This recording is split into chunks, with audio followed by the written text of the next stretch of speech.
ఏంది గోపన్న మళ్ళీ ఏదో ఉద్యమాల పోస్ట్ అంటిస్తున్నట్టున్నావు? ఇంకా ఉద్యమాలు ఎందుకు తమ్ముడు? కొన్ని కోట్ల మంది రైతులకు ఏడాదికి 6,000 రూపాయల సాయం, కిసాన్ క్రెడిట్ కార్డులు, ఉచిత రేషన్ పంపిణీ, ఉచిత గ్యాస్ కనెక్షన్లు, కరోనా వ్యాక్సిన్లు, పిల్లలకు టీకాలు, ఆయుష్మాన్ భారత్ పథకం ద్వారా 5 లక్షల ఆరోగ్య బీమా, ఇలాంటి పరిపాలన కోసమే కదా మనందరం ఎదురు చూసింది. మోదీ గారు మళ్ళా ప్రధానమంత్రి కావాలంటే నా ఓటు అవసరం, మీ ఓటు అవసరం, మనందరి ఓట్లు అవసరం. కమలం గుర్తుకు ఓటేద్దాం, బీజేపీని గెలిపిద్దాం. మోడీ మన అందరి నేస్తం, బీజేపీనే గెలిపించేద్దాం.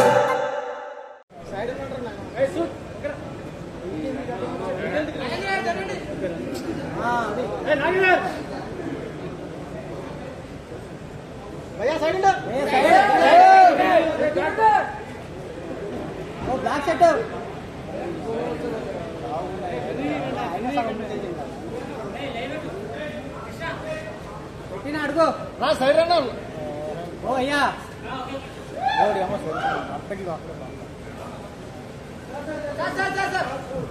సైడ్ ఉన్నా సార్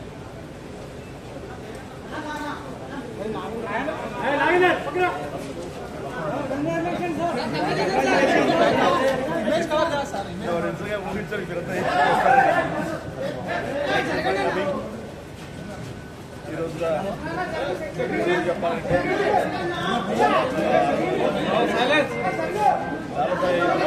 40 సంవత్సరాల దీర్ఘ ఈ కళా సేవకి కేంద్ర ప్రభుత్వం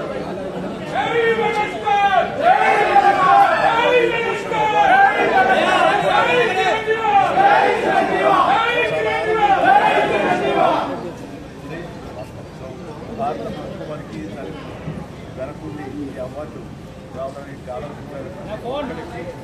నా హృదయపూర్వక ధన్యవాదాలు తెలియజేస్తున్నాను. అండ్ ముఖ్యంగా ఈ అవార్డు రావడం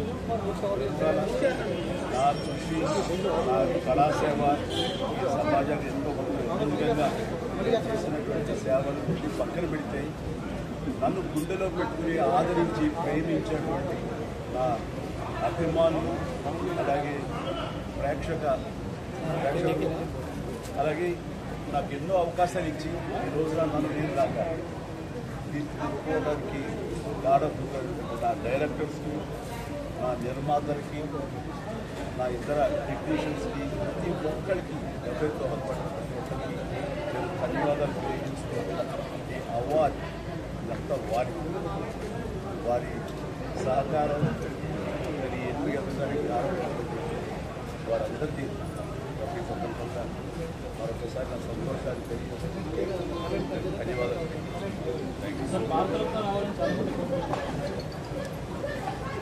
ఏ టైం ఏం రావాలో తప్ప అది రావాలని ఆశ పెడితే వచ్చేది కాదు.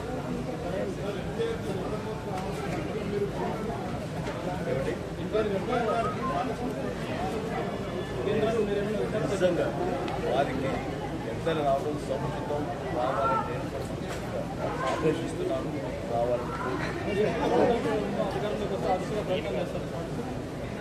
అది ప్రభుత్వ పరంగా చేస్తే కనుక త్వరితగతిన అది సాకారం అవుతుంది.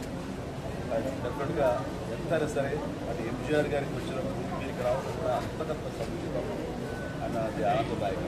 దాన్ని నేను కోరుతున్నాను రామారావు గారు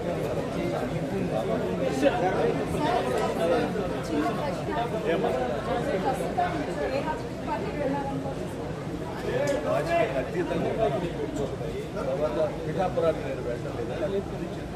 మీడియాలో మీరు ఎందుకో స్ప్లిట్ చేశారని మీరు పెంచి పోషించారు దానికి సమాజం చెప్పడం అవసరం నాకు లేదు. నేను వెళ్ళలేదు. బాబు మా కళ్యాణ్ బాబు దాని కంపెనీ ఎప్పుడు కోరుకోలేదు.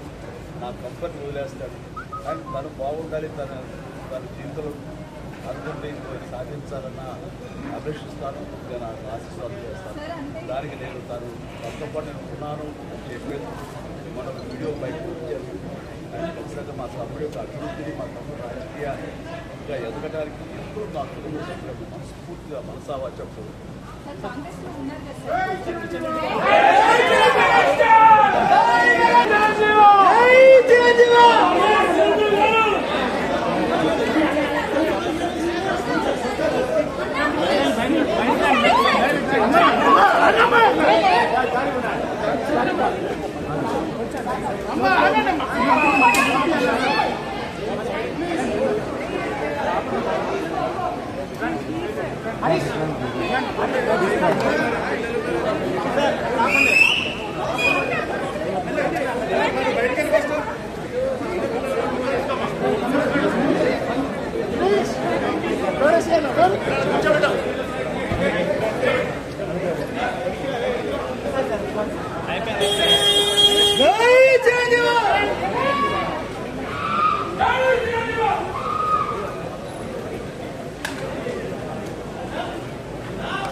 అసలైన తొలి వెలుగు. ఫాలో వాట్సాప్ @తొలి వెలుగు official.